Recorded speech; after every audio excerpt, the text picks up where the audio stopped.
एक तो क्वांटी यूनिवर्सिटी है जो यूनिवर्सिटीज़ रिसर्च बेस पे आपको एडमिशन दे रही हैं विद योर स्पाउस। अस्सलाम वालेकुम माय यूट्यूब फैमिली, उम्मीद है आप सब लोग ठीक ठाक होंगे, अपने घरों में बहुत खुश होंगे। सो वीडियो को स्टार्ट करने से पहले चैनल को सब्सक्राइब कर दें, बेल आइकन को प्रेस कर दें and don't forget to follow me on my Instagram page. So आज की वीडियो में मैं आपके साथ शेयर करने जा रही हूँ कि ये इतनी कह लें कि ना इसकी एक धूम मची हुई थी ना कि जी स्पाउस वीज़ाज़ बंद हो गए हैं, स्पाउस वीज़ा बंद हो गए हैं।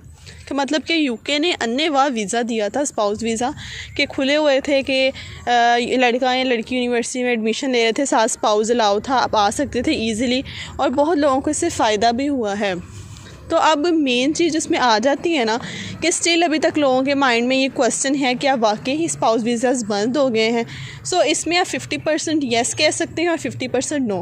ऐसा बिल्कुल भी नहीं है कि स्पाउस वीज़ाज़ जो हैं वो बिल्कुल ही बंद हो चुके हैं। आपके पास स्टिल चांस है, आप अप्लाई कर सकते हैं, अपने स्पाउस को आप साथ लेके आ सकते हैं। आपके पास बहुत ये कह लें गोल्डन चांस स्टिल अभी है। वो किस तरह से वो मैं आपको इस वीडियो में आपके साथ शेयर करूँगी। सो इस वीडियो में ना मैं आपके साथ शेयर करूंगी कि ऐसे कौन कौन से कोर्सेज़ हैं, ऐसी कौन कौन से यूनिवर्सिटीज़ हैं जो आपको अभी भी स्टिल स्पाउस वीज़ा अलाउ कर रही हैं। हाँ, ये बात बिल्कुल सच है कि जो स्पाउस वीज़ा है ना वो मास्टर्स तक के लिए क्लोज़ हो चुका है। कि आप पहले यही था कि लोग 1 ईयर कोर्स में एडमिशन लेते थे, मास्टर्स में आप 1 ईयर का कोर्स सेलेक्ट करते थे और आपके साथ आपके स्पाउस एंड इवन आप अपने बच्चों को भी लेके आ सकते हैं। मेरी फ्रेंड्स हैं जो यहाँ पे आई हैं, उनके आगे बच्चे भी हैं, सो वो अपनी पूरी कंप्लीट फैमिली के साथ यहाँ पे आई हैं और एक बहुत ही गोल्डन अपॉर्चुनिटी थी जिन लोगों ने इसको अवेल किया है। सो अब जो मेन क्वेश्चन की तरफ चलते हैं कि अभी भी आप स्पाउस वीज़ा के लिए अप्लाई कर सकते हो कि नहीं कर सकते। मेन चीज़ सबसे पहले मैं आपको यहाँ पे क्लियर कर दूँ कि मास्टर्स तक के लिए तो वाकई में स्पाउस वीज़ाज़ क्लोज़ हो चुके हैं। ये न्यूज़ बिल्कुल एक सच है और आप सबको पता भी है, लेकिन स्टिल अभी भी कुछ लोग ऐसे होंगे जिनके माइंड में क्वेश्चन होगा कि अभी भी हम बाहर के लिए अप्लाई कर सकते हैं, क्योंकि यूके ने ये चीज़ बहुत एक डिफ़िकल्ट कर दी है कि जिस तरह पहले आना आसान था ना, अब आना वैसे आसान नहीं रहा। सो अब क्या है, अब जी मेहनत पहले भी थी, ऑब्वियसली आपने टेस्ट क्लियर करना था, फिर ही आपने आना था, अपने इंटरव्यूज़ क्लियर करने थे, लेकिन अब उसकी निस्बत ना 30% ज़्यादा डिफ़िकल्ट हो गया यूके आना। सो यहाँ पे मैं आपके साथ डिस्कस करूँगी कि अब आप कौन से कोर्स के अंदर अप्लाई कर सकते हैं। अब अगर तो आपने यहाँ पे एडमिशन लेना है, आपने अपने स्पाउस के साथ आना है ना, तो उसके लिए आप आ सकते हैं रिसर्च बेस के ऊपर।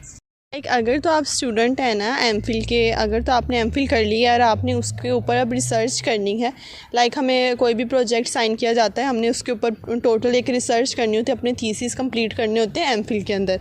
सो आपने क्या करना है, आपने वो रिसर्च जो आपने पाकिस्तान में कंप्लीट करनी है ना, वो रिसर्च अब आप यूके आके कर सकते हो।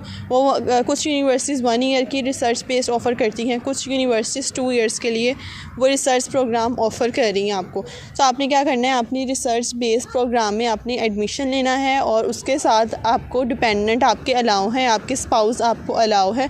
बेशक वो लड़का एडमिशन ले रहा है या लड़की ले रही है, सो आप अपने बच्चों को भी साथ ला सकते हैं और अपनी जो आपकी वाइफ है या अगर हस्बैंड ले रहा है, सो आप अपने स्पाउस को अपने साथ लेके आ सकते हो। मास्टर्स में डायरेक्ट एडमिशन्स नहीं आप ले सकते। अगर आपकी बैचलर कंप्लीट है तो आपने मास्टर में एडमिशन लेना है, आपने एमफिल किया हो, अब आपकी जस्ट रिसर्च रहती हो। सो मैं आपको यही रेकमेंड करूँगी कि अगर तो आप यूके के लिए प्लान कर रहे हैं तो आपकी वाइफ जो है वो एडमिशन ले ले, ताकि आपके लिए ईज़िली जो डिपेंडेंट साथ आ रहे हो फुल टाइम यहाँ पे काम कर सकता है। सो यहाँ पे अब रिसर्च बेस थोड़ी डिफ़िकल्ट होती है, क्योंकि यहाँ पे हर चीज़ एक तो प्रैक्टिकल होती है। सो जो भी रिसर्च बेस में एडमिशन ले रहा है, आपको वो अपना पूरा साल आपको उस प्रोजेक्ट पे काम करना पड़ेगा। आप उसके ऊपर अपनी रिसर्च का कंप्लीट करेंगे।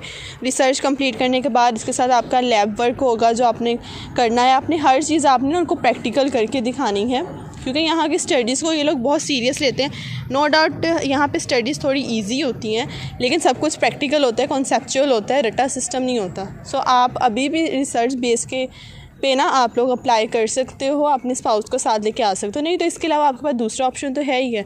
अगर तो आप रिसर्च बेस पे नहीं आना चाहते, तो जिसका एमफिल कंप्लीट है, जिसने अपनी कंट्री में एमफिल कंप्लीट कर लिया हुआ है, वो पीएचडी पे एडमिशन ले सकता है। अगर कोई इंटरेस्टेड है कि अभी एमफिल के बाद भी पढ़ना चाहता है, तो आप पीएचडी में एडमिशन ले सकते हैं। लेकिन ये पीएचडी से पहले वाला ऑप्शन है कि अगर आप अपनी कंट्री में एमफिल कर रहे हो तो अब आपने रिसर्च करनी है, तो आप यूके में रिसर्च पे एडमिशन ले सकते हो। इसकी जो फ़ीस है वही आपका टोटल खर्चा आ जाता है। अगर आप अपने स्पाउस के साथ आ रहे हो तो वही आपका 70 to 80 लाख इतना आपके माइंड में होना चाहिए, इतना एस्टिमेट होना चाहिए कितना आपका लग जाएगा, क्योंकि फ़ीसिस वगैरह यूनिवर्सिटीज़ की जैसे कि बहुत ज़्यादा हैं। और इसमें कुछ सिलेक्टेड यूनिवर्सिटीज़ हैं जो आपको प्रोग्राम ऑफ़र कर रही हैं, हर यूनिवर्सिटी नहीं ले रही। इसके अलावा आपका जो आइल्स है, आइल्स की रिक्वायरमेंट बहुत हाई है, तो अगर तो आपकी इंग्लिश बहुत अच्छी है तो फिर आप इसकी ट्राई ले सकते हैं, क्योंकि 6.5 प्लस बैंड्स जो हैं वो आइल्स के लिए चाहिए आपको अगर आप रिसर्च बेस या आप पीएचडी के लिए आ रहे हो। सो ये उनकी जो रिक्वायरमेंट्स हैं ना वो कुछ हाई हो चुकी हुई हैं। सो इनका आपने ख्याल रखना है, अपनी फ़ीस का आपने माइंड में रखना है, आपने अपना आइल्स माइंड में रखना है कि आपको इतने बैंड्स तो चाहिए ही चाहिए। तक मुझे याद है ना, जो यूनिवर्सिटीज़ रिसर्च बेस पे आपको एडमिशन दे रही हैं with your spouse, research base पे आप किसी भी यूनिवर्सिटी में एडमिशन ले सकते हो, बट विद स्पाउस सब यूनिवर्सिटीज़ जो हैं वो अलाउ नहीं कर रही। विद स्पाउस बहुत ही लिमिटेड यूनिवर्सिटीज़ हैं। सो ये चीज़ आपकी क्लियर होनी चाहिए कि क्या रिसर्च बेस पे हम कुछ ही यूनिवर्सिटीज़ में जा सकते हैं, ऐसा नहीं है।